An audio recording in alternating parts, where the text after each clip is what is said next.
District Attorney Fani Willis, who is going to be making a major announcement along with law enforcement agencies, several of those that you can see here, about a major gang arrest, several major gang arrests and indictments involving multiple defendants. So I want to take you straight out to that. Let's listen in. Act like y'all like each other. Come on.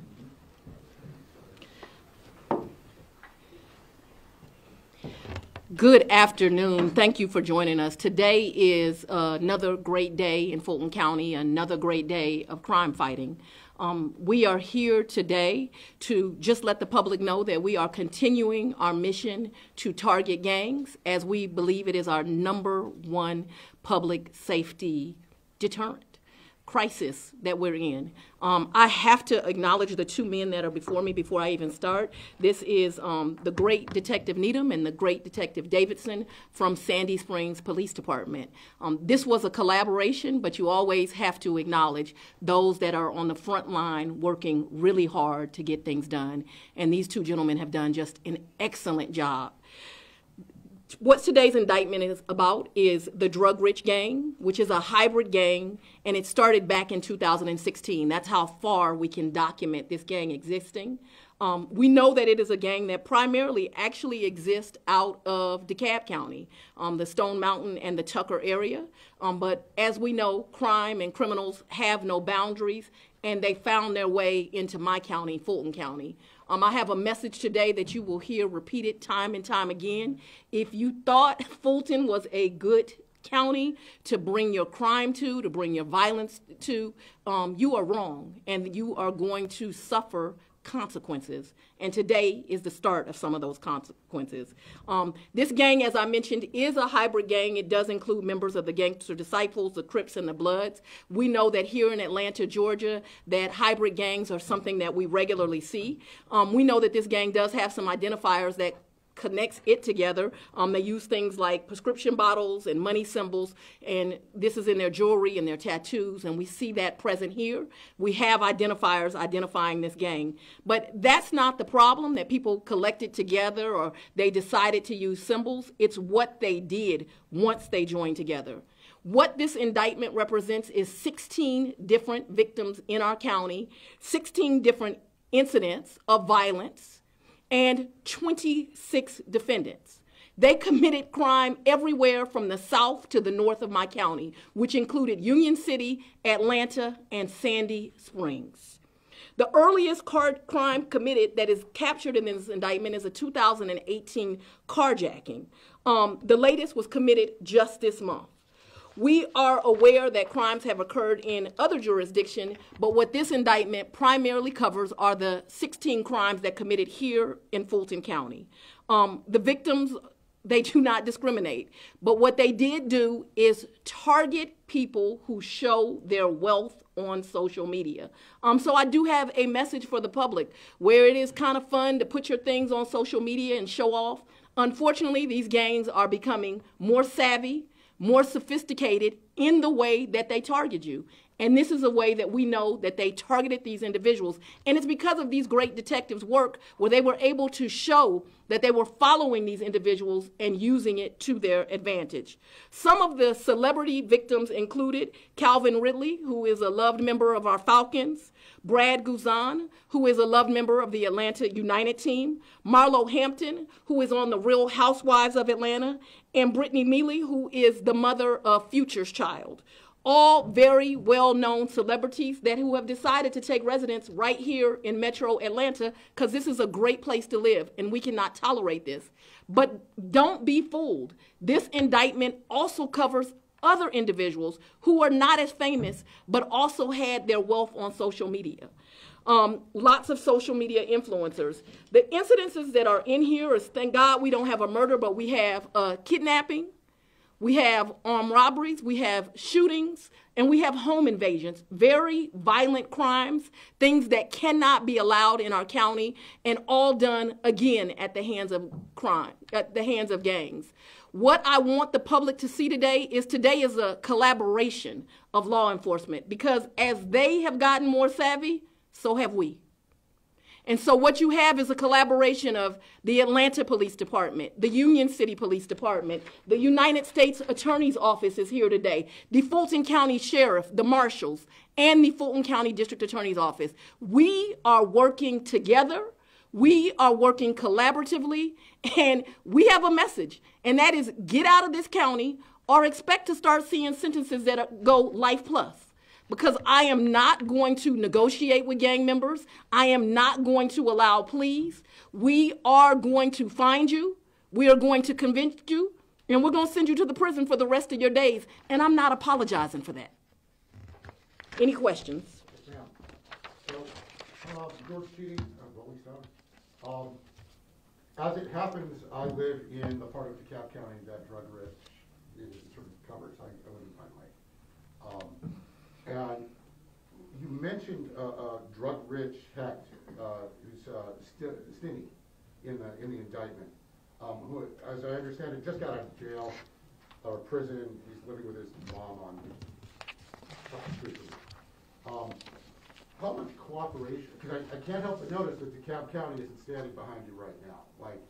But I know that they're accused of crimes in DeKalb County. Is there collaboration happening between Fulton and DeKalb County with regard to the investigation of this gang? I have a relationship with the district attorney in DeKalb. I cannot say we specifically collaborated on this incident. I will say that we know that this gang has also committed crimes in Cobb, in Fayette, in a lot of the surrounding jurisdictions, and they have been at the table as we have developed these crimes. In fact, I'm aware that the Gwinnett district attorney does have an indictment against some of these same members, and she has sent part of her staff to be at the table. Talk about how this came down. You talked about the detectives kind of bringing this forward.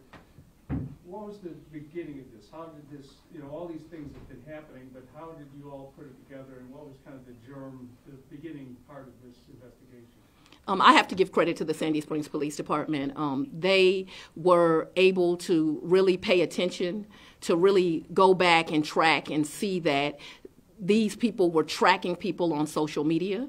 Obviously, it doesn't happen at the first crime where you realize that there is a trend, but they pretty quickly did that. I have a great relationship with the chief in Sandy Springs, Kenneth DeSimone. We began talking. I began sending assistant district attorneys out there as we developed this, and they were really the foundation and the work. But as always, you know that I love our acting chief in Atlanta, Shearbaum. He was automatically willing to get involved and to do their part and to develop this. And so people just came together and developed this. But the foundation and the start, as you asked, was really through just great detective work. Mm-hmm. And what years was this? This was in the past years, isn't it? The Sandy Springs thing?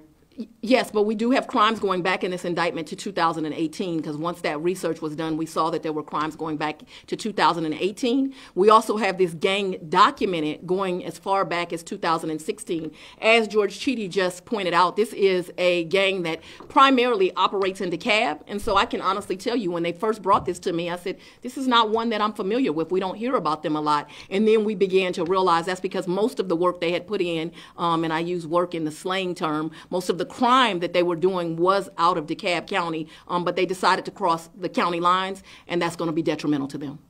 So the indictment mentions lyrics from a couple of videos. It does. And we're going through the lyrics thing again. James Johnson, Congressman, has proposed legislation to limit the use of rap lyrics in prosecutions. Do you have thoughts about that? I think that I would welcome an opportunity to sit down with Hank Aaron and discuss that proposed legislation. I don't think that it will be successful. I think if you decide to admit your crimes over a beat, I'm going to use it. And you've used that before with previous gang member arrests. What are your specific responses to the criticism that you're specifically targeting Atlanta's hip-hop community through these lyrics? I'm not targeting anyone, but however, you do not get to commit crimes in my county and then decide to brag on it, which you do that for a form of intimidation and to further the gang and not be held responsible. One of the lyrics used in this indictment, just one of the lyrics is, me and my crew striking out, striking in all black. Send me the drop, we'll kick in the house. If we steal a car, we're going to take off the tag. Well, they're kicking indoors, committing home invasions, and now I'm using those lyrics that they're admitting to doing that. I'm going to continue to do that. People can continue to be angry about it. I have some legal advice. Don't confess to crimes on rap lyrics if you do not want them used, or at least get out of my county. Two quick questions. The first one related to this indictment. It sounds like when it comes to the investigation, not that the days of people being followed home from a restaurant or something like that aren't still happening, but it sounds like it's as simple as somebody posts, hey, I got this new chain, I got this new car, and these guys are just sitting back, Can you kind of just take us through that process? I have a very good example of that. Marlo Hampton is a star on Atlanta Housewives. That's a show. It's Atlanta, so I like it and I watch it, and I'm a fan of hers. One of the things she does, though, is at one point she has the news media in her home. And during that interview, she shows you how to enter the house, where things are within her closet. She then becomes a victim. That's not wise to do. You should be able to show you've worked hard, you have some success, people are interested in you. You should be able to show that. But it's not a wise thing to do, because you're exactly right. Now what they're doing is they're looking on social media and they are seeing, are there things here that we would like to get? One of the things the investigators realized is they're immediately going to closets. They're immediately going to bedrooms. They know where these high-end items are, and they are seeking to get them. And so it's just not wise to do, and you're right, they have become more sophisticated, but luckily they give us good evidence because we're able to track them as they are tracking other individuals. But my message to the public is, please stop doing that. Are most of these home invasions, or are they burglaries and they don't care if they're home? Or because there's obviously a big difference between burglary and home invasion. They're actually both. Sometimes the victim, like Mariah Carey, was not home at the time, right? So it becomes a burglary. In other times, unfortunately, the victims are home and they don't mind using violence once they enter the home and you're present. So sometimes they are just burglaries, sometimes they are home invasions. Either way, people's dwellings, their homes, where you feel safe is violated and things are taken. But unfortunately, in some occasions, people are targeted and really harmed. In one of these cases, we had a 16-year-old child in the shower, and she was taken downstairs by force. You know, an incident as a mom, I cannot imagine having to have gone through and suffered. Yes, sir. We have the YSL RICO indictment earlier this year. Now we have this RICO indictment today that you're presenting today. Will you say that's how you plan to target gangs here in Fulton County, using that RICO statute and keep doing more and more indictments like that? Where appropriate, that's what I'll use. Real quick, one more question. So you brought up YSL. There's been a lot of developments recently in that. I was hoping you could address the witness intimidation. Where we kind of stand with this? And also, I've just had some conversations, with former and current detectives who believe this is going to cause some type of chilling effect when you're going to start seeing discovery leaked on Instagram. People aren't going to be, cooperating anymore with the investigation. So I guess, first off, where are we with Young Thug's case, and then if you have any reaction to that chilling effect? I agree with detectives. If this information is listed on social media, it will have chilling effects. We are taking precautions to make sure that that does not happen, that people are protected when they cooperate with the law enforcement and the police, because citizens cooperating is a big part of ridding this from our community. It is the largest part. This is can I ask you, off topic for a moment, your reaction to Judge McBurney's order this morning that is compelling the governor to testify, but then delaying the testifying until after the election? I think it's appropriate for witnesses that have information in that investigation to testify. Today, we are seeing the sentencing in the murder case for Kennedy Maxey. Another 7-year-old was shot over the weekend. How can you ensure parents, the public, that kids are safe in the city of Atlanta and the Fulton County? Both of those cases are the same in that they take away our most precious commodity, our children. And today, that defendant, the world should know, got life without the possibility of parole plus another 15 years. So that gentleman was a member of a gang, and that's an example of gang violence that we cannot allow in our community. There is a distinction in this case that happened over the weekend, although it is equally tragic. It is an incident of domestic violence, something that we know is really just People don't seem to be able to get along in relationships. And we have too many guns in the wrong hands and too much freedom to get guns. But this is a harsh reality. If you are in a domestic situation and there is a gun present, you and everyone around you is in more danger. And it is very difficult for the law enforcement to be anything but a reactor to that. We have got to have legislation that does not allow domestic violence abusers to have guns around them. And I think we have to have some serious conversations about something that's not popular. Everybody doesn't need a gun. I have come to the public many, many times and said, stop leaving your guns in your cars, because they are breaking into cars, taking your guns and using them from the wrong things. And we are suffering as a community this morning. It broke my heart to watch. Here I get a huge success last week. Kennedy Maxey's killer held responsible. And this morning I wake up to another precious life stolen. The Kennedy's kill, you said that it was gang related. Which gang? I'm sorry. You said that the shooting of the child, there was a gang involved with it. Which, I know you're aware of that. That gentleman had gang ties to Virginia on down. He was here. They say I'm picking on the rap community. He was here to be an aspiring rapper. District Attorney, back to the special grand jury. You gave us some guidance back in the summer about how long this will go. What do you believe now in terms of how much longer you expect the grand jury? It isn't paneled till May, but what is your expectation of how many more subpoenas you'll send out, how many more people you expect to come in before this wraps up? I think we're about 60% through of all of the people that we need to be brought up. I'm pleased with the pace that we're going. There can't be any predictions, as you know. Many people are unsuccessfully fighting our subpoenas. We will continue to fight to make sure that the grand jury and the public gets the truth. And I am very hopeful that by the end of this year, I'll be able to send the grand jury on their way. The 26 people in this indictment, how many are in custody? Oh, I had that exact number. I think it's about 18 of them are in custody right now. I know we have 5 that are in the wind. Okay. And are the 18 in Fulton or elsewhere? Various places. Yes.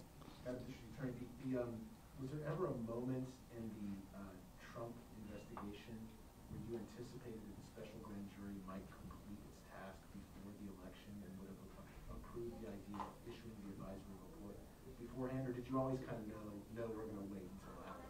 No, I knew we were going to wait till after. I've been very specific and determined to get rid of that accusation that this is just some political stunt and we were trying to impact the election. As you may recall, I did not call the first witnesses until we were after those primaries, and I made it very well known to the judge who's over this, as well as my team, that I would not do anything until after the election. So they'll have to accuse me of something else. They can get rid of that one. This is your 4th or 5th RICO, I guess, since you've been the DA. Just talk about the strength of of this tactic and why you go this way. Well, I have to go back to the great work of Detective Needham and Detective Davidson in this matter. I'm a fan of RICO. I've told people that. And the reason that I am a fan of RICO is I think jurors are very, very intelligent.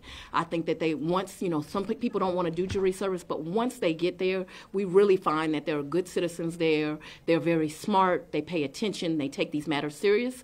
But they want to know the whole story. They want to know what happened. They want to make an accurate decision about someone's life. And so RICO is a tool that allows a prosecutor's office and law enforcement to tell the whole story. And so we use it as a tool so that they can have all the information they need to make a wise decision. So it's a tool I continue to use. I'm very happy the Atlanta Police Department allow us to come down and do gang training and talk about RICO. And that was the great cooperation of the Atlanta police chief that stands behind me, Shearbaum, as well as the mayor allowing that. And so it's a tool we'll use. Sandy Springs has brought in, Atlanta has brought in. In fact, all of the chiefs. We know that this is a good tool, and it's a tool we continue to use. Since there's so many agencies, is this investigation going to expand to other counties and trade information on this? We will absolutely be cooperative with other counties, but I am the district attorney only of Fulton County, and so what I am concerned about is crime that occurs in Fulton County.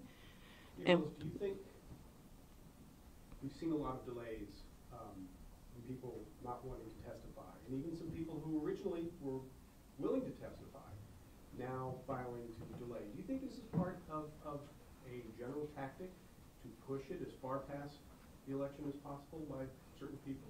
You're an excellent reporter, but with that, I'm going to end this press conference. Thank y'all for coming. And there you just